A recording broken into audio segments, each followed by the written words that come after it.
오늘 세상에서 가장 아름다운 통행이라고 하는 주제를 가지고 우리 기아대책 책임자이신 우리 박재범 목사님께서 오늘 나오셔서 말씀을 전할 때 큰 은혜가 있기를 소망합니다. 할렐루야.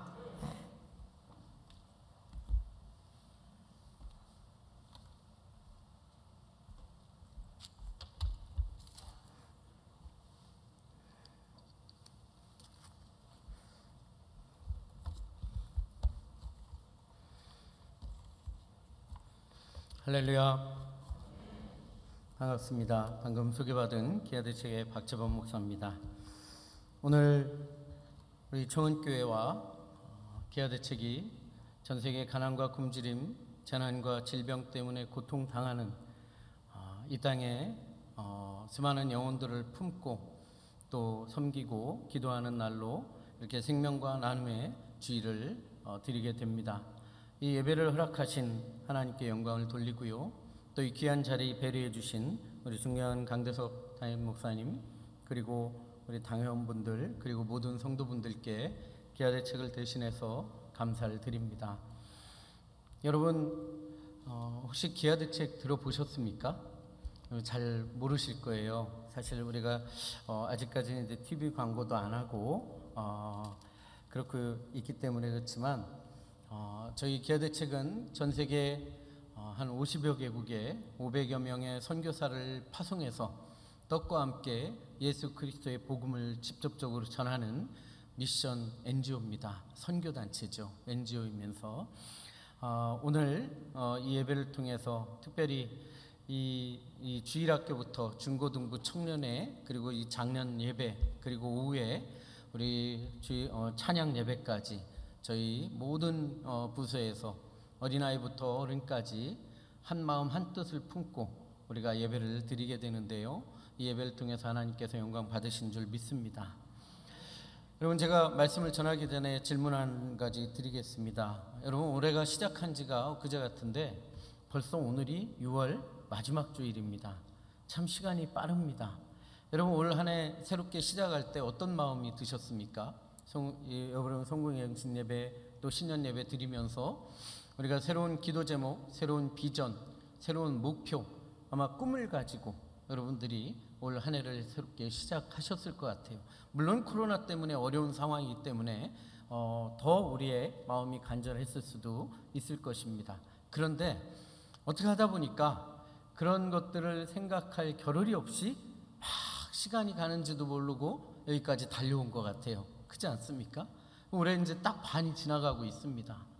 여러분, 과연 우리에게 무엇이 그렇게 소중하길래, 무엇이 그렇게 중요한 가치가 있길래 우리가 시간 가는 줄도 모르고 이렇게 열심히 달려오고 또 달려가고 있는가, 그런 생각을 해보게 돼요. 여러분, 지금 이 순간에 여러분들에게 있어서 가장 소중한 게 있다면 여러분 뭐라고 생각을 하십니까? 어떤 사람들은 그래도 생각해보면 해볼수록 사랑하는 가족, 아내, 남편, 또는 피 같은 내 자식이 가장 소중하다고 생각하는 분들도 있을 겁니다. 또 어떤 사람들은 그래요. 뭐니 해도 돈이 가장 중요한 것 같아. 여러분, 몇 년 전에 중고등학생들 조사를 했는데 인생을 살면서 가장 영향을 미치는 것 어떤 것이 있냐 이랬는데요. 안타깝게도 중학생은 2위가 돈이었고 고등학생이 1위가 돈이었답니다. 참 너무 애들이 현실적이에요. 여러분, 또 어떤 사람들은 내 하루하루의 삶이 힘들고 어렵지만 그래도 아침마다 내 눈을 뜨게 하고 내 심장을 두드리는 무엇? 바로 꿈. 그래, 내가 꿈이 있어서 이 꿈을 부여잡고 하루하루를 산다고 그렇게 생각하는 분들도 있을 거예요. 여러분, 과연 여러분들은 지금 이 순간에 가장 소중한 게 있다면 무엇이라고 생각하십니까? 저는요, 누가 이런 질문을 하면 생각나는 좀 장면들이 있습니다. 저는 기아대책에서 한 18년째 이렇게 사역하는데 한 10년 넘게 전 세계 재난지역, 분쟁지역, 기근지역에 긴급하게 들어가는 해외 긴급호 팀장의 역할을 감당을 했었습니다. 정말 산 사람보다 죽은 사람이 더 많은 현장을 수도 없이 가봤어요. 여러분, 5년 전에 여러분 네팔 지진, 순식간에 하루 만에 10,000여 명에 가까운 사람들이 죽었습니다. 여러분, 딱 10년 됐습니다. 2011년 3월 11일 날, 그것도 오후 1시에 일본에 쓰나미가 나서 15,000명 이상의 귀중한 생명이 죽었죠. 좀 더 멀리 가면요, 여러분 2004년 인도네시아 쓰나미 기억하십니까? 여러분 몇 명이 죽은 줄 아세요? 순식간에 전 세계에 24만 명에서 27만 명이 죽었어요. 인도네시아 아체라는 지역에서만 세상에 여러분 13만 명이 하루아침에 그냥 운명을 달리했죠. 저는 그런 현장에 서 있으면서 세상에서 가장 소중한 게 무엇일까, 이런 생각이 떠오르게 됩니다. 여러분, 제가 한번 아프리카 모잠비크라는 데를 갔습니다. 우리나라에서 비행기 타는 시간만 한 19시간 가까이 걸려요. 청년 대학생들 데리고 학교 건축 봉사 하겠다고 데리고 갔죠. 정말 오랜 시간 걸려서 가서 학생들을 이제 재우고, 그 다음날 아침에 제가 눈이 일찍 떠져가지고 캠프를 좀 보고 싶어서, 캠프 밖에 동네를 좀 보고 싶어서 캠프 밖을 이렇게 나가려고 하는데 어떤 여인이 애를 하나 들쳐업고 땀을 삘삘 흘리면서 오는 거예요. 무슨 일인가 가까이 가봤더니요, 애가 자는 건지 의식이 없는 건지 고개는 꺾여 있고 몸은 축 늘어진 애를 데리고 온 거예요. 나중에 알고 보니까 이 엄마가 어떻게 알았는지, 저희가 그 전날 저녁에 왔는데 한국에서 의사 선생님이 같이 왔다는 얘기를 듣고 새벽같이 일어나서 1시간을 넘게 걸어온 거예요. 제가 깜짝 놀라서 의사 선생님 부르고 선교사님 불러서 그 여인, 그 애 엄마를 이렇게 데리고 와가지고 애를 뉘어놓았습니다. 의사 선생님이 한참을 진단합니다. 피도 뽑아서 무슨 키트 같은데 검사도 해봅니다. 한참을 보는데 이 애 엄마가 의사 선생님을 떨어져라 쳐다보는 거예요. 그런데 여러분, 조금 지나서 의사 선생님이 한참을 보다가 갑자기 고개를 절레절레 흔드는 겁니다. 나중에 알고 보니까요, 말라리아 말기예요. 어떤 약을 써도 살 가망성이 없는 다 죽어가는 애를 지푸라기라도 짚고 싶은 심정으로 살리겠다고 온 거예요. 여러분, 근데 이 의사 선생님이 한참이 있다가 고개를 절레절레 흔드니까요, 이 엄마가 떨어져라 의사 선생님을 쳐다보다가 그 눈물에서 참았던 눈물이 터져나오기 시작합니다. 막 우는 거예요. 죽어가는 애를 부둥켜 안고 의사 선생님을 붙잡고 살려달라고 막 애원하는 거예요. 여러분, 그 당시에 벌써 한 10년도 훨씬 넘은 얘기입니다. 그 당시에 우리나라 돈으로 말라리아 약이 2,000원, 3,000원도 안 됐을 거예요. 근데 그 2,000원, 3,000원도 안 되는 그 말라리아 약이 없어서 죽어가는 애를 부둥켜 안고 몸부림치면서 우는 그 엄마들의 눈물을 수도 없이 봤습니다. 여러분, 한 번은 파키스탄에 지진이 나가지고요, 87,000명이 죽었어요. 저희가 긴급구호를 가는데 보통 48시간 안에 그 지역에 들어갑니다. 의사 선생님들을 모시고 의료 캠프를 차려놓고 환자들 보는데 수없이 몰려오는 거예요. 근데요, 여러분, 지진이 무서운 게 한 번 지진이 지나가고 끝나면 괜찮은데 그 뒤에 여진이 오는데 얼마나 이 여진이 무서운지요. 사람들이 막 지진을 경험하고 나서 그 다음에 여진이 오면 막 혼비백산해서 소리를 지르고 막 나오는 거예요. 한참을 의사 선생님들이 환자를 보고 있는데 갑자기 여진이 또 옵니다. 팍 흔들리는 거예요. 환자도 피하고 저희 의사 선생님도 피하고 있다가 조금 있다가 여진이 끝이고 나니까 그때서 다시 돌아와 보면 캠프에 의자도 엎어져 있고 약병도 다 엎어져 있으면 그거 다시 추려서 하는 거예요 또. 근데 그렇게 추스리고 있는데 옆에 한 집에 마을에서 어떤 남자가 막 우는 거예요. 무슨 일인가 가봤더니요, 참 기가 막힌 게, 한 남자가 밭에서 일하다가 여진이 나니까 집이 걱정돼서 집으로 달려가는데 자기가 평생 살던 집, 자기가 돌로 준 집이 그 눈앞에서 무너지는 게 보이는 거예요. 기가 막히죠. 근데 더 마음이 아픈 거는요, 그 집에 아들내미가 하나가 있는데 아들내미가 살려고 집 밖으로 뛰쳐나오는 순간 집이 무너진 거예요. 여러분, 어떻게 됐겠어요? 가까이 갔더니요, 돌무더기 손에 손 하나만 나와 있는 거예요. 이 아버지가 눈이 뒤집혀가지고 이 손을 붙잡고 애를 끄집어내려니까 나오겠어요?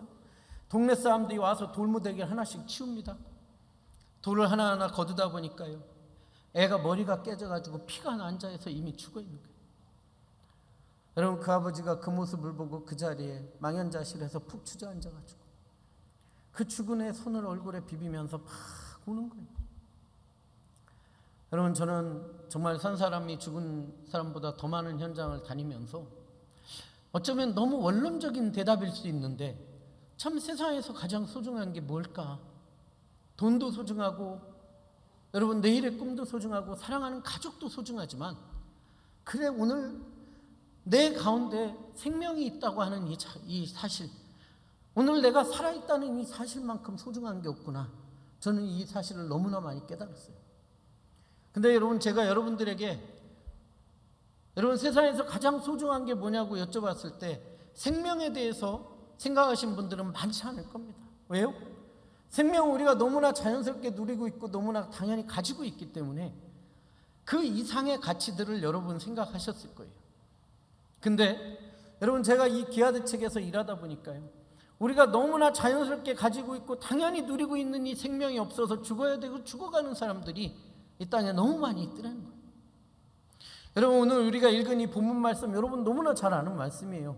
무슨 말씀입니까? 여러분, 강도 만난 자의 비유라고도 하고 선한 사마리아 사람의 비유라고도 하는데 저는 오늘 이 말씀을 생명의 관점에서 다시 한번 보고자 합니다. 여러분, 어떤 사람이 예루살렘에서 여리고로 내려가다가 강도를 만났어요. 얼마나 시달렸는지 다 죽게 되었다고 그럽니다. 그걸 버리고 갔어요. 여러분, 우리가 성경을 그냥 읽을 땐 피부로 와닿지 않지만 내가 이 성경의 주인공이고 내가 직접 당한 일이라고 아마 여러분 피부로 마음에 직접 와닿을 거예요. 여러분, 과연 여러분들이 강도 만나서 다 죽게 된 걸 버림받았다고 생각해 보세요. 얼마나 기가 막히겠습니까? 여러분, 그렇게 기도할 거예요. 하나님, 왜 나한테 이런 일이 일어났죠? 그러면서 여러분 하나님을 찾을 거예요. 그러면서 뭐라고 하겠어요? 하나님, 지금 이 순간에 누구라도 이 자를 보내주셔서 나를 발견해서 날 좀 살려달라고 그렇게 애원할 거예요. 그렇게 기도할 거예요. 그게 지금 오늘 이 순간 이 말씀이에요. 근데 여기에 예수님께서 비유로 세 사람의 등장인물을 보여주십니다. 어떻게 보면 성경을 보다 보면요, 실제 있었던 사건보다 예수님께서 비유로 말씀하시는 일이 더 의미가 있을 때가 있어요. 여러분, 첫 번째 누가 지나갑니까?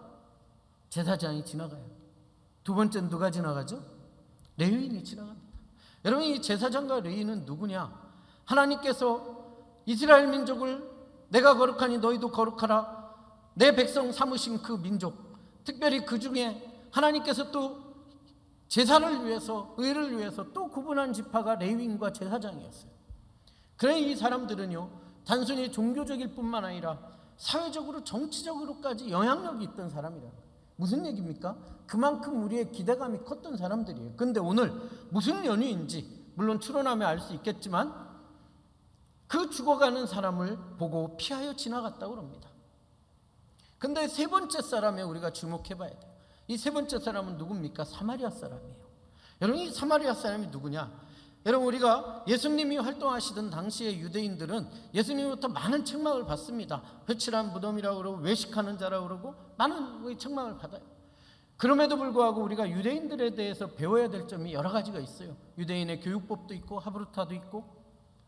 하지만 저는요, 이 유대인들은요, 그들은 어느 곳에 있든지 무엇을 하든지 나는 하나님으로부터 선택받은 백성이야, 하나님이 선택하신 하나님의 백성이라고 하는 그 영적 자존감이 충만했던 사람들이에요.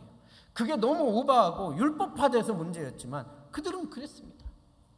여러분, 사랑하는 성도 여러분, 21세기 광야 같은 시대를 살면서 기독교인들이 많은 어려움을 겪는 게 사실입니다.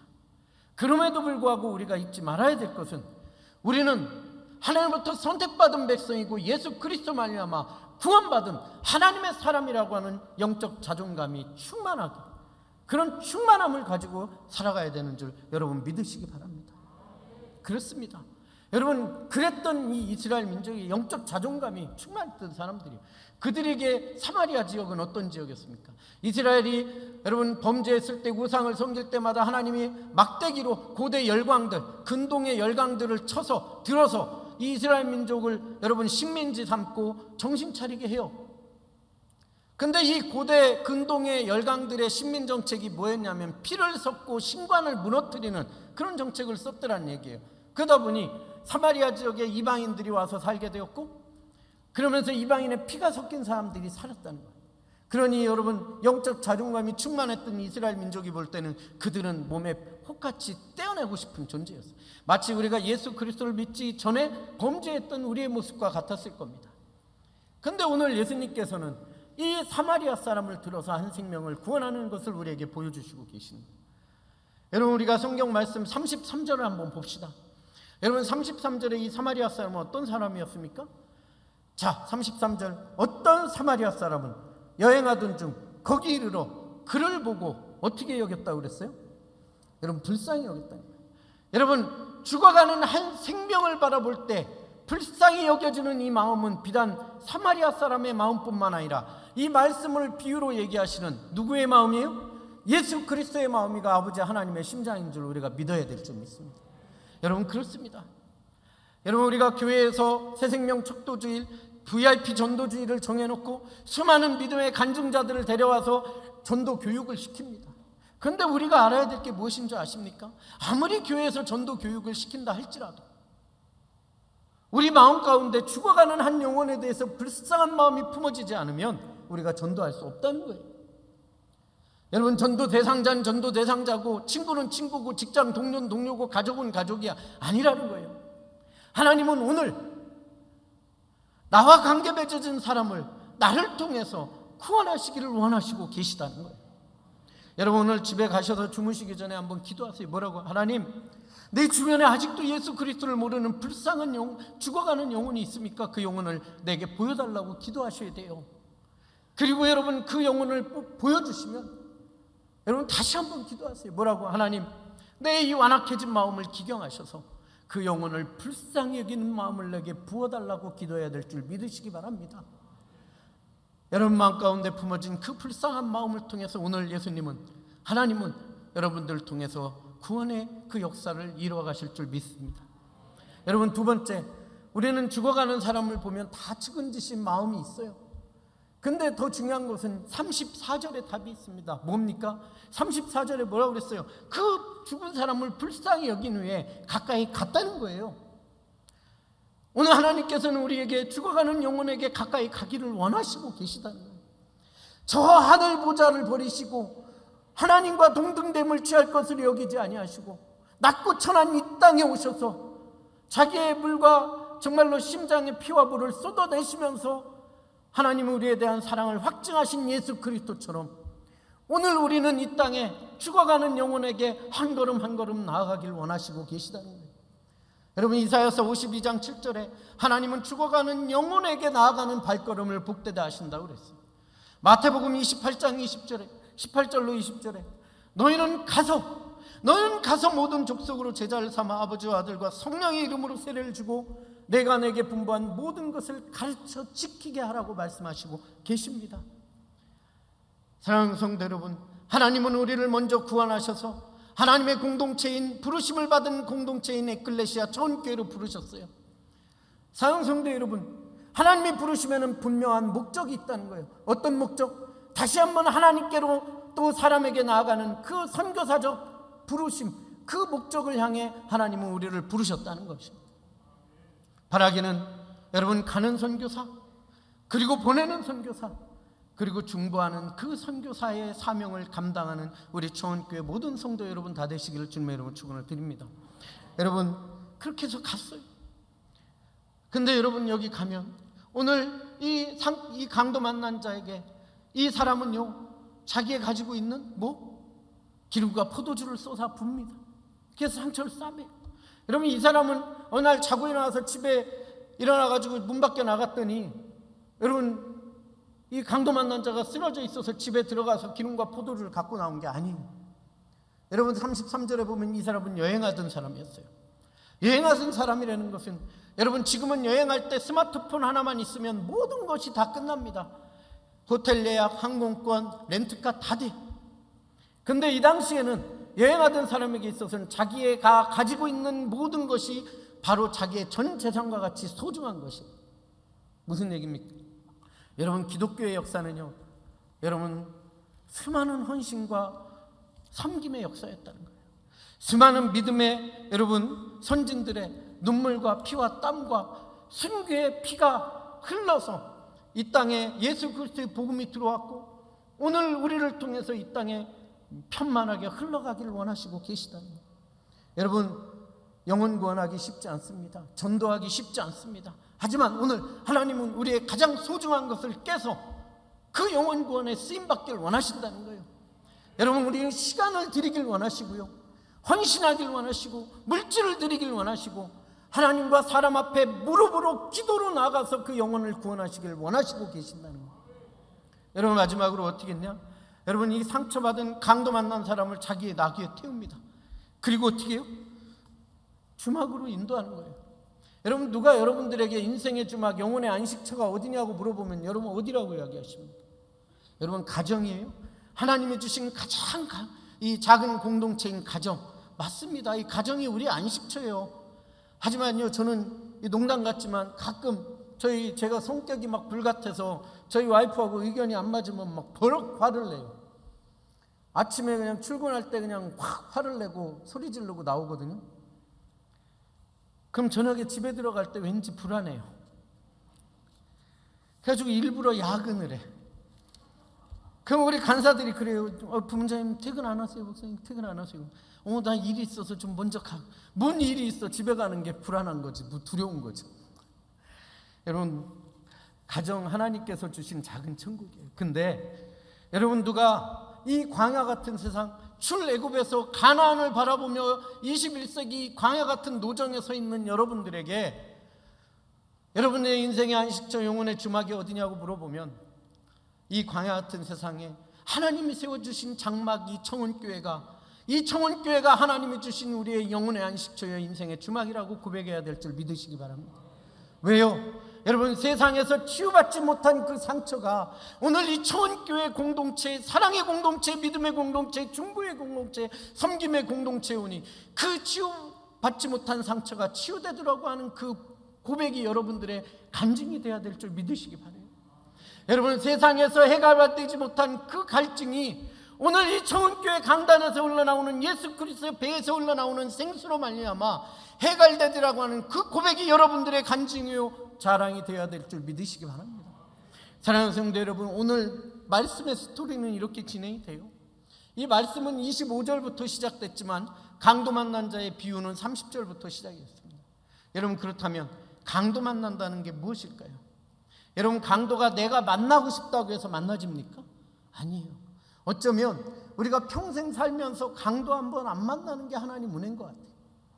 여러분, 강도 만난다는 게 무엇입니까? 어느 날 나의 의지와 상관없이 내 목숨과 내 물질, 내 재산을 앗아가는 게 강도 만나는 거예요. 근데 여러분, 제가 기아대책에 사역하다 보니까 정말 많은 지역의 사람들이 내 의지와 상관없이 굶어야 되고, 내 의지와 상관없이 여러분 병들어야 되고, 내 의지와 상관없이 죽어가야 되는 사람들이 너무나 많더라고요. 여러분, 이 스마트 시대, 첨단 과학 문명의 시대, 지금 이 순간에도 5초에 한 명, 하루에 18,000명의 사람들이요, 다른 거 다 필요 없어요. 단지 먹을 것이 없다는 그 이유 때문에 죽어가고 있다 그러면 믿으시겠어요? 저희 와이프가 맨날 저보고 그만 먹으라고 그러고 살 좀 빼라고 그러는데, 여러분, 우리가 살아가는 이 지구촌에 단지 먹을 것이 없다는 그 이유 때문에 지금 이 순간에도 수많은 사람들이 죽어요. 여러분, 그러면 이 21세기 이 과학 문명의 시대에 굶주림의 가장 큰 원인이 무엇일까요? 여러분, 북한처럼 또 아프리카의 지도자를 잘못 만나서 그래서 백성들이 굶주리는 나라도 있어요. 또 여러분, 아프가니스탄이나 시리아처럼 수많은 분쟁 때문에 피난민이 되어서 우리 같은 단체가 지원해 주지 않으면 먹고 살 수 없는 사람들도 있어요. 그런데요, 여러분, 놀랍게도 이 21세기 이 지구촌에 굶주림의 가장 큰 원인이 뭐냐? 놀랍게도 지구온난화예요. 환경의 오염이에요. 여러분, 우리가 너무 따뜻하게 보내고 시원하게 보내고 윤택한 생활을 하기 위해서 뿜어낸 이 공장의 매연들이요, 공장 하나 없는 아프리카 사람들을 죽이고 있더라는 거예요. 여러분, 제 엘니뇨 지도예요. 어느 지역은 비가 너무 많이 와서 난리예요. 여러분, 중국은 우리나라의 93배가 되는 나라인데 3분의 1이 사막화가 진행되고 있고, 몽골은 우리나라의 16배가 되는 나라인데 여러분, 국토의 90%가 사막화가 진행되고 있어요. 여러분, 아프리카 사람들은 옛날에, 제가 어렸을 때 그랬어요. 시골에서 그렇게 배웠어요. 아프리카 사람들은 가난하고 게을르고 못 배워가지고 가난하다고 그랬어요. 근데 여러분, 지금 아프리카 사람들도 잘 사는 게 뭔지 알아요? 열심히 살려고 해요. 근데 여러분, 비가 1년, 2년, 3년 안 온다고 생각해 보세요. 농사 질 수 있겠습니까? 한번 볼까요? 여러분, 저기 보세요. 아프리카의 차드라는 호수입니다. 이 위성사진이에요. 차드, 니제르, 나이지리아, 카메룬 네 나라에 연접해 있는 이 사진인데요. 여러분, 저 호수가 마르면 얼마나 마르겠어요. 크죠? 그런데 여러분 저기 보세요. 자, 뒤로 넘겨주세요. 보면 우산만큼만 남고 다 마른 거예요. 여러분, 그럼 여러분 호수를 젖줄로 삼았던 수천만 명의 사람들은 어떻게 될까요? 여러분, 죽어야 되는 겁니다. 누가 그래요? 우물 하나 파면 되죠? 그러는데 맞습니다. 우물 하나 파면 돼요. 근데 여러분, 저기서 우물 하나 파는데 얼마인 줄 아세요? 500만 원, 1000만 원, 1500만 원이 들어요. 여러분 저기 보세요. 근데 여러분, 저렇게 됐으니 농사 지을 수 있겠습니까? 근데 저기 사는 사람들이 대부분 어떤 사람들이냐? 여러분, 이따 넘겨주세요. 너무 빠른데. 하루에 1,000원 먹고 자고 입는 걸 다 합쳐도 하루에 1,000원, 2,000원도 안 되는 돈으로 사는 사람들이에요. 여러분, 우리가 3주 전부터 아동 게시판을 저 밑에 게시해서 정말 우리 청원교회 성도분들이 정말 거의 다 이렇게 결연을 해주셨는데요. 여러분, 저 밑에 데리고 온 나라 우간다나, 여러분 뭐 아프리카, 탄자니아나, 뭐 심지어는 여러분 멕시코나 뭐 과테말라나, 먹고 자고 입는 걸 다 합쳐도 하루에 10,000원, 10달러도 안 되는 돈으로 사는 사람들이에요. 그러니까 여러분, 자기 힘으로는 우물을 팔 수가 없는 거예요. 그러다 보니까 비가 안 오면 죽는 겁니다. 여기 굶어 죽는 게 별거 아니에요. 여러분, 비가 안 오면 농사를 못 져요. 저희 보시는 것처럼. 농사를 못 지면 어떻게 됩니까? 여러분, 곡식이 안 나오죠. 곡식이 안 나와서 계속 못 먹어요. 못 먹으면 여러분, 뭐가 떨어집니까? 여러분, 면역력이 깨지는 거예요. 그러면 아주 작은 바이러스에도 죽더라는 거예요. 보세요. 넘겨주시면. 저 아이 보세요. 저 가운데 캔을 들고 있는 아이가 기아 2단계고요. 발에 파란 띠를 한 게 기아의 3단계 정도 됩니다. 계속 못 먹어서. 여러분, 저 아이는 방금 보신 아프리카 그 차드 호숫가에서 실제 발견된 아이의 유엔에 의해서 제대로 앉아있는 것 같지만 손으로 뒤를 받치고 있는데, 여러분, 유엔에서 저 응급조치를 하고 저 사진을 찍었지만요, 여러분, 안타깝게 저 사진 찍고 이틀 만에 죽었어요. 이 땅에 없는. 여러분, 아프면 병원 가면 되지만요, 병원 없습니다. 여러분, OECD 국가 중에 제일 의료 환경이 좋은 나라, 의사 1인당 국민 대비 수가 제일 적은 나라가 스웨덴, 노르웨이, 스위스 정도 됩니다. 의사 1인당 국민 대비 환자 수가 한 230명 정도 돼요. 우리나라는 몇 년 전까지 520명이었다가 최근에 한의사를 포함해서 한 440명 정도 됩니다. 430에서 40명. 여러분, 저 아프리카 니제르 아이, 저 아이는요, 저 나라는 의사 1인당 국민 대비 환자 수가 몇 명 정도 될 것 같으세요? 10,000명? 20,000명? 여러분, 자그마치 49,700명. 여러분, 약은커녕 의사 아픈 몸을 한 번도 의사한테 맡겨보지 못하고 죽는 사람들이 부지기 쓴 거예요. 제가 전 세계 이런 지역을 다니면서 느낀 게 뭔지 아십니까? 여러분, 우리가 아플 때 병원 가는 게 하나님 은혜예요. 믿으십니까? 여러분, 아플 때 여러분 짜증내고 힘들지만 여러분 감사해야 돼요. 여러분, 아까 제가 모잠비크 엄마 다 죽어가는 애를 그 지경이 되도록 뭐하고 있다가 한국에서 의사가 오니까 그때서 데리고 나왔냐 하실 텐데, 여러분, 모잠비크는 51,000명 정도 됩니다. 그러니까 여러분, 의사 못 보는 거예요. 넘어가겠습니다. 그러다 보니까요, 여러분, 물이 없으니까 애들이 하루에 2시간, 3시간, 4시간을 가서 물을 뜨러 가는 거예요. 넘기세요. 보면 여러분, 저기 보세요. 여러분, 캄보디아 멀리 갈 필요 없어요. 아프리카까지 갈 필요 없습니다. 캄보디아 제가 직접 출장 가서 찍은 사진인데, 저 물을 보세요. 저 물이 깨끗해 보입니까? 근데 저걸 뜨는 거예요. 다 뜬 다음에 막 뻘떡뻘떡 그 자리에서 마시는데, 여러분, 저런 물 때문에, 깨끗한 물을 먹지 못해서 수인성 질병 때문에 매일같이 5,000명 가까운 생명이 죽어가고 있는 거예요. 여러분, 그 다음에 아까 그 말라리아 말기라고 했는데, 아프리카 사람들이 1년에 모기를 1,600에서 1,900번, 800번 정도 물립니다. 그러니까 1년에 말라리아를 2-3번 걸리는 건 예사예요. 약품 처리된 10,000원짜리 모기장 하나만 있으면 유엔 발표에 하면 생존율을 70%에서 90%까지 유지할 수 있다고 그러는데 그게 없는 거죠. 전 기가 막힙니다. 여러분 보실까요? 여러분, 굶주린 세계 어떻게 구할 것인가라는 책을 쓴 장 지글러 박사에 의하면요, 전 세계 200만 명의 사람들이 지금도 비타민 A를 제대로 공급받지 못해가지고 눈을 먼다는 거예요. 이게 무슨 얘기인 줄 아세요? 여러분, 시력을 강도 만난다는 거예요. 어느 날 갑자기. 여러분 생각해 보세요. 여러분 어느 날 갑자기 눈이 안 보인다? 얼마나 기가 막혀요. 참 기가 막히죠.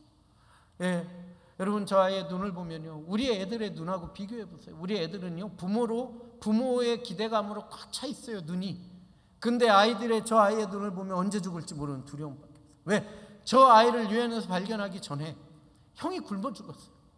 저 옆에 엄마 사진이 있는데 제가 그냥 아이만 보여드리는 겁니다. 저 아이를 응급처치한 다음에 이 유엔 스태프들이 짓궂게 물어봤대요. 네 소원이 뭐야? 꿈이 뭐야? 여러분 이 아이가 이 소원이 뭐 꿈이 뭐냐고 물어보니까 뭐라는 줄 아십니까? 어느 날 한 번이라도 배부르게 뭐 하는 거? 먹고 죽는 게 소원이에요. 그럼 배부르게 먹고 살아야지 왜 죽겠어요? 꿈조차 꿀 수 없는 아이들이 너무나 많아요. 여러분 그래서 사실은 제가 우리 강대성 목사님 만나서 말씀 나누면서 너무나 존경스러웠어요. 정말 이 땅에 죽어가는 아이들에 대한 열정이 너무 강하신 거예요. 사모님하고 작년부터 수많은 단체를 알아보셨다는 거예요. 그래서 기아대책을 만나게 된 거예요. 특별히 하나님 이렇게 만나게 해주시고 우리 강대성 목사님 기아대책을 선택한 이유가 몇 가지 있습니다. 제가 말씀드리면서 나눌 텐데요.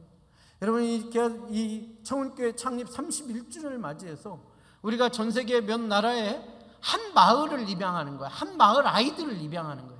저희 기아대책은요, 그 센터가 건물 개념이 아니고요, 사람 개념입니다. 생명을 살리고 사람을 세우는, 하나님의 사람을 세우는 그 마을 개념으로 우리가 영적으로 입양하고 그 마을을 청운교회 마을로 삼는 거예요. 그래서 그 아이들을 복음화해서 결국 그 지역을 변화시키고 그 마을을 하나님의 마을로, 하나님 나라의 가치관으로 세워가는 마을로 변화시키는 게 꿈이에요. 그래서 전 세계에 수많은 NGO들이 있고 한국에 수많은 NGO가 있지만 강대성 목사님께서 기도하시고 기아대책을 선택한 것은, 기아대책은 떡과 함께 복음을 전하는 단체들이라는 거예요. 근데 여러분 넘겨주시면 제가 여러분 질문 안 할게요. 여러분 이렇게 제3세계 정말 많은 이 어려움이 있는 나라 아이들의 첫 번째 소원이 뭔지 아세요? 제가 아까 말씀 다 드렸어요. 뭐냐? 넘어가 볼까요? 여러분 한 번이라도 배부르게 먹는 거, 매일같이 밥을 굶지 않고 잠을 자는 게 아이들의 소원이라는 거예요. 참 기가 막힙니다. 저 머리통만한 빵을 쥔 아이의 얼굴 보세요. 얼마나 행복해합니까? 넘어갈까요? 여러분들이 한 달에 한 아이를 결연하시면요, 저희가 매일같이 아이들에게 밥을 먹입니다. 밥을 먹여요. 여러분 저렇게, 여러분 밥 받은 아이의 저 얼굴 보세요. 얼마나 행복해 보이세요? 네? 지나가는데 찍는데. 미얀마 아이들, 여러분 또 넘어갈까요? 네, 저렇게 아프리카 아이들이 매일같이 밥을 먹습니다. 여러분 저 아이들은요, 탄자니아에 있는 아들인데 보세요. 뭘 다 썼죠. 무슬림 지역이에요. 우리 선교사님이 목숨을 걸고 무슬림 지역에 가서 아이들에게 밥을 먹입니다. 왜? 복음을 전하기 위해서. 여러분 넘어갈까요? 두 번째, 이 아이들이 밥을 먹어 매일같이. 얼마나 행복하겠어요. 우리에게는 밥 먹는 게 일상이지만 얘네들은 기적과 같은 행복이거든요. 근데요, 여러분 이 밥 먹는 문제가 해결되면 두 번째, 이 아이들의 꿈이 뭔지 아세요? 이 아이들의 소원이 뭐냐? 제일 하고 싶은 게 뭐냐? 넘어갈까요? 여러분 저겁니다. 뭘까요? 학교 다니는 거? 아니에요. 학교 다니는 게 아니라 고등학교 교복을 입어보는 게 소원이에요. 왠지 아십니까? 넘겨주세요. 여러분 전 세계 초등학교는 다 의무교육이에요. 모든 나라가 못 살아도. 근데 유엔이나 저희 같은 단체가 노력해서 전 세계 초등학교 입학률을 거의 90% 가까이 올려놨습니다. 아프리카에는 한 70% 넘게 올려놨어요. 여러분 저 교실 보면 빡빡하잖아요. 우리 어렸을 때. 예. 저도 50 이제 중반인데 저희도 70번까지 있었어요. 막 72번 이랬어요. 근데요, 여러분 문제가 뭐냐? 초등학교 입학은 90%까지 하는데 한 마을에서 졸업을 60% 70%밖에 못해요. 왜? 학교 갈 돈이 없어. 기성예비 낼 돈이 없어. 책가방 살 돈이 없어. 배고파서 못 가는 거예요. 여러분 우리는 이 아이들을 선정하면요, 그 마을 집집마다 방문해서 부모님들에게 사인을 받아요. 왜? 뭐라고? 고등학교 졸업할 때까지 이 아이를 케어할 테니 보내겠냐? 시집 안 보내고 보내겠냐?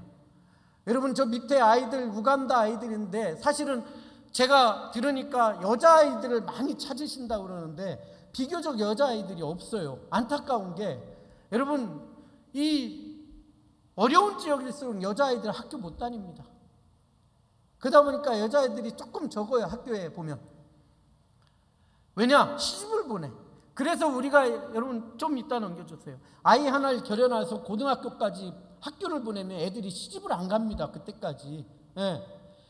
여러분 우간다예요. 놀랍게도 여러분 20세 이상의 여성 중에 47%가 18살 되기 전에 시집을 보내는 거예요. 왜? 돈이 없으니까 여러분 염소 받고서 시집 보내는 거예요. 염소하고 바꿔가지고 딸을. 근데 이 아이들이 학교를 다니는 거예요. 밥을 먹이는 거예요. 애들이 변화되는 거예요. 그러면서 애들이요 고등학교 졸업할 때까지 다니다 보니까 이 부모들이 시집을 못 보내는 거예요. 예. 여러분 전 세계 엄마의 마음들은 다 똑같습니다.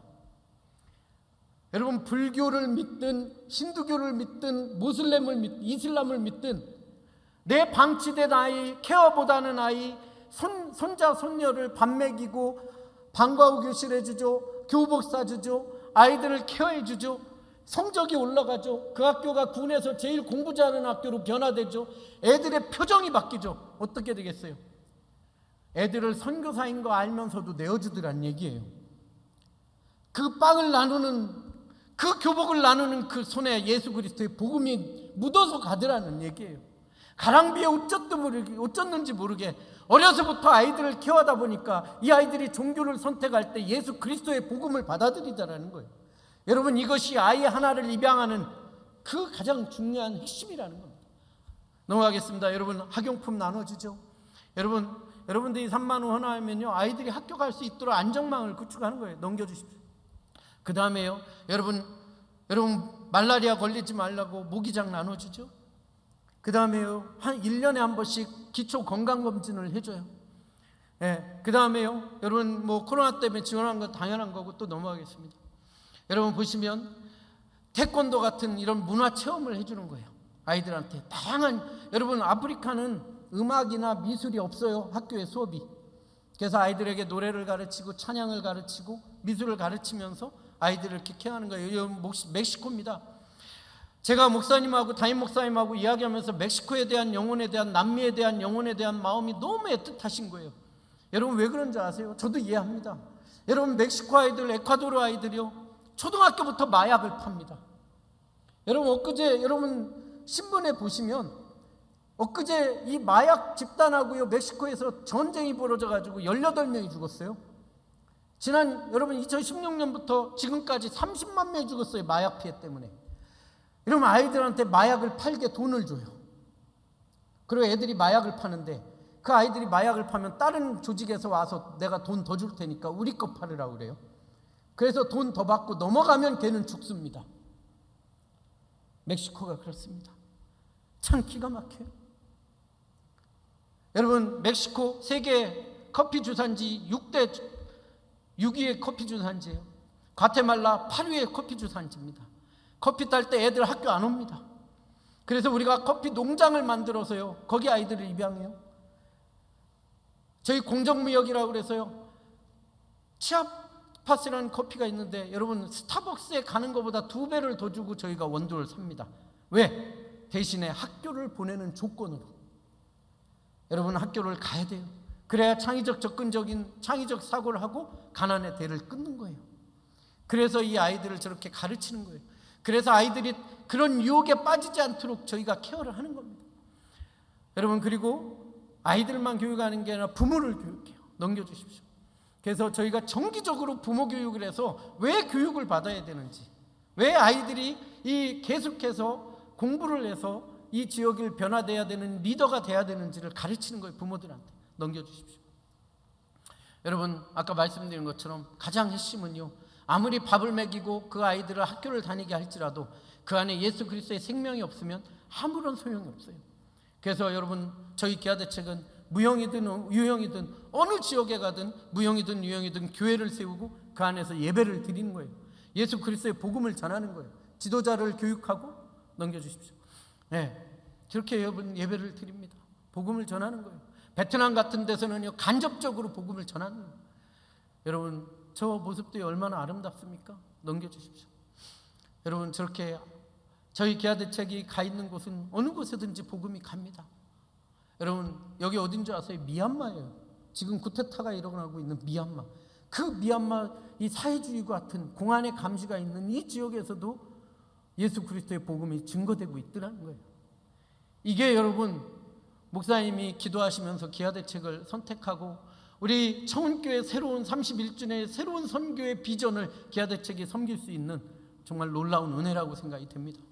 여러분, 그렇습니다. 오늘 이 생명과 나눔의 선교 주의를 드리는데요, 제가 시간이 많이 없지만 딱 하나만 더 말씀드리고 마무리할게요. 여러분, 저는 이제 나이가 이제 50대 중반인데 애가 저는 6명을 낳았어요. 애를 6명. 좀 무식하게 낳았죠. 예, 그게 아니고요. 저는 결혼을 아주 늦게 해가지고 이제 50 중반인데 제가 진짜 난 아들내미가 이제 고1입니다. 언제 키울지 몰라요. 어디 다니냐면 계양고등학교 다녀요. 고1인데 여러분, 제가 애를 늦게 낳고 나서 너무 감사해서 얘 누나를 만들어주고 그러면서 한 명 한 명 입양하다 보니까 전 세계 아이들을 5명을 입양을 했어요. 저희 기아대책의 월급이 결코 많지 않습니다. 예. 근데 여러분, 너무 기뻐요. 한 명 한 명 아이들을 볼 때마다, 여러분, 책상에 한 명 한 명 아이들의 얼굴을 볼 때마다 너무 행복한 거예요. 제 자식같이.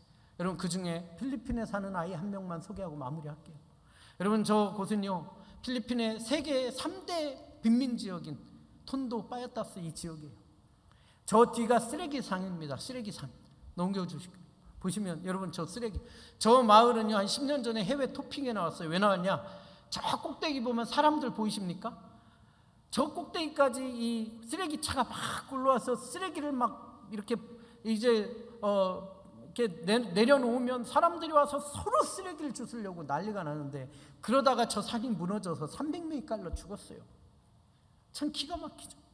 그래서 여러분, 지금은 아이들은 쓰레기를 줍지 않고요, 그 다음에 부모들이 이렇게 쓰레기를 가지고 오면 그걸 분류하는 일을 하면서 하루에 한 $2 정도를 한 가족이 벌어요. 하루에. 그렇게 삽니다. 여러분, 저 아이들 이렇게 학교도 못 가고 맨발로 저러고 놀고 있는데, 여러분, 저 집이요, 제가 처음 결혼했을 때 제 딸이 살던 집이에요.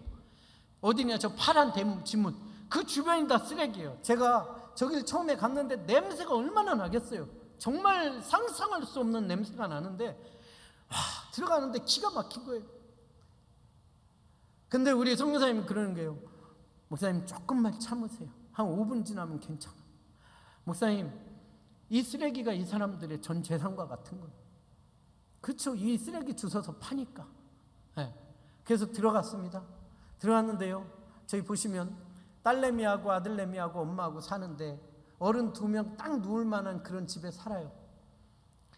여러분, 저 옷하고 모자 다 제가 사다 준 거예요. 근데 우리 선교사님이 제발 모자를 여러 개 좀 사다 달라는 거예요. 동생 거하고 누나 거를. 그래서 자꾸 모자를 강조하길래 왜 그런가 했는데 가서 보니까 알겠어요. 저 보세요. 애 머리통이요, 물이 안 좋으니까 막 뿔뚝뿔뚝한 거예요. 그러다 보니까 여자건 남자건 머리를 다 빡빡 밀은 거죠. 여러분, 그 보세요, 물이.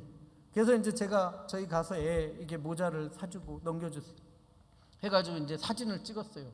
여러분, 많은 이 광고 영상에 보면 홍보대사가 달려가면 애가 막 나와서 마미 하면서 나와가지고 딱 껴안아요. 그죠? 그런 거 보셨을 거예요. 저도 그걸 상상하고 갔는데 애가 헬레나가 딱 나와 있길래 헬레나 그랬더니 이 애가 저를 보더니 도망가요. 어디서 한국에서 아빠라고 시커먼 사람이 와서 자꾸 아빠라고 하니까 애가 놀래가지고 도망가. 그래서 옷도 입히고 선물도 사주고 잘 꼬셔가지고 저렇게 앉아서 사진을 찍었는데 저 얼굴 표정이 행복해 보입니까? 애가? 긴장으로 가득 차 있어요. 여러분, 저렇게 찍고 왔어요. 여러분, 제가 왜 이 말씀을 드리냐면요, 기아대책은요, 여러분, 어떤 단체도요 아이를 결연하고 3년 5년 결연해도 여러분 애를 만날 수가 없어요. 우리가 왜 청운교회가 기아대책과 함께 이 일을 하냐? 한 마을을 입양하고 그 마을을 청운교회 마을로 정하고요, 여러분, 이제 코로나가 마무리되면 가깝게는 아시아 지역에, 멀리는 아프리카나 여러분 중남미에, 여러분 목사님과 집사님, 장로님들, 결혼한 분들, 뜨시는 분들 기도하시고 그 비전을 갖고요, 내가 결혼한 아이를 한번 만나러 가보십시오. 여러분, 얼마나 기가 막힌지 몰라요. 그 집을 가보고 그 아이들을 위해서 기도해주고 같이 찬양하면서 아이들 슬리퍼를 사주고, 여러분, 필리핀 저 아이들은요 꿈이 졸리비라고 하는 패스트푸드 롯데리아 한번 가보는 게 저희들이 꿈이에요. 가서 애들 햄버거 사주고 치킨 사주면 애들이 행복해. 여러분, 제가 저 아이를 만나고 돌아왔는데 얼마나 애가 눈에 밟히는지 몰라요? 근데 하나님 감사하게 그 다음에 출장을 또 절로 보내셨어. 계속 출장 가가지고 아이를 찍었는데 애가 얼마나 이쁘게 자라는지 몰라요. 처음 만났을 때하고는 표정이 달라요. 그 다음번에 또 하나님 기회 주셔서 제가 휴가 내서 다시 갔습니다. 여러분, 제 얼굴을 보십시오. 얼마나 예뻐졌는지. 저 안 닮았죠? 저 때 가서 제가 헬레나한테 물어봤어요. 네 꿈이 뭐야? 헬레나, 네 꿈이 뭐야? 그랬더니 이 아이가 뭐라는 줄 아십니까? 선생님이 되는 거래. 근데 여기 애들은 다 선생님 아니면 간호사예요. 여자애들은. 옛날 우리 대통령 아니면 장군하고 똑같아. 보고 배우는 게 그거밖에 없습니다. 근데 제가 다시 물어봤습니다. 헬레나한테. 헬레나, 너 왜 선생님이 되려고 해? 그랬더니 이 아이가요, 대답하는 그 대답이 기가 막힌 거예요. 뭐라는 줄 아십니까? 데디, 아빠, 영어를 잘합니다. 엄만 영어를 못하는데 애는 영어를 너무 잘해요. 배워가지고. 아빠, 저는 아빠와 선교사님이 저를 도와주셔서 학교를 다니게 됐잖아요. 정말 행복하다. 너무 행복하대요. 근데 아직도 제가 사는 이 마을의 쓰레기장에는 옛날 자기처럼 학교를 못 다니는 애들이 너무나 많이 있다는 거예요. 그래서 제가 열심히 공부해서 선생님이 돼서 아빠와 선교사님이 나를 도와주셨던 것처럼 내가 그 아이들을 가르치는 선생님이 되는 게 제 꿈이라고 그렇게 이야기하는 거예요. This is my vision이라는 거예요. 여러분, 제가 그 말을 듣는데 이 아이를요, 얼마나 가슴이 뭉클한지 아이를 껴안고 기도했어요. 하나님, 우리 헬레나의 꿈을 지켜달라고. 이 헬레나가 대학을 가서 선생님이 되어서 정말 이 아이가 어려운 이웃들을 가르치는 예수 그리스도의 사랑을 흘러보내는 하나님의 사람이 되게 해달라고 기도했어요. 그리고 약속했어요. 헬레나 열심히 공부하라고. 이 아빠가 대학까지 가르쳐. 여러분, 필리핀에서 한 학기 등록금이 30만 원도 안 됩니다. 왜 못 보내겠어요? 약속을 하고 왔습니다. 여러분, 말씀을 맺겠습니다. 우리 청운교회 여러분 들어오실 때 보셨죠? 밑에 여러분 또 한번 넘기면 아이들이 있습니다. 여러분, 이미 300명 참 많은 성도분들이 이미 해주셨지만요, 아직도 결혼을 기다리고 있는 아이들은 많아요. 여러분, 들어오실 때 여기 후원신청서 받으셨을 텐데요. 여러분, 저 밑에 스티커만 붙였다고 해서 다 결혼이 끝난 게 아니에요. 여기 후원신청서에 이따 목사님도 말씀해 주시겠지만 노란 노란 표시가 돼 있는데 여러분 다 이름하고 내용을 적으셔가지고 우리 밑에 간사들한테 내주시면 번호하고 또 설명 들으시면 됩니다. 여러분, 목사님께서 한 가정당 한 명씩 결혼하자고 했는데 세상에 사모님이 10명을 결혼을 하셨대요. 그래서 아니 당신은 왜 한 가정에 한 명씩 하자니까 왜 10명을 했느냐 했더니 주님이 그런 마음을 주시는데 어떡하냐고. 여러분, 괜찮습니다. 한 가정에 한 명씩 하셔도 되고요, 한 사람이 한 명씩 하셔도 되고, 자녀 이름으로 하셔도 됩니다. 자녀하고 나이가 같은 아이하고 결혼하셔도 됩니다. 여러분, 혹시 온라인으로 예배드린 분들 교회로 신청하셔도 됩니다. 전화하셔서. 아직 여러분 아이를 결정하지 않은 분들은 결혼해 주시고, 결정하신 분들은 다 작성해서 밑에 또 안내해 주시는 대로 제출해 주시고 나가시기를 부탁을 드립니다. 여러분, 말씀을 맺습니다. 오늘 하나님께서 누가 이 강도 만난 자의 이웃이 되냐고 물어보시죠. 누굽니까? 자비를 베푼 자라고 그랬는데요, 저는 자비를 베푼 자 이전에 이 죽어가는 생명, 세상에서 가장 소중한 생명, 그 생명을 나눈 사람이 바로 강도 만난 자의 진정한 이웃이 될 줄 믿습니다. 사랑하는 성도 여러분, 주님의 마음이 있는 곳에, 주님의 손길이 있는 곳에 여러분 우리의 마음이 있길 원합니다. 이 땅에 가난과 굶주림을 죽어가는 영혼들, 또 청운교회 새로운 선교 비전으로 품는 그 마을 아이들, 여러분 한 사람 한 사람 여러분 마음에 품어주셔서 주님 오시는 날까지 그 아이의 손을 잡고 세상에서 가장 아름다운 동행을 실천하는 저와 여러분 다 되시기를 주님의 이름으로 축원을 드립니다. 기도하겠습니다.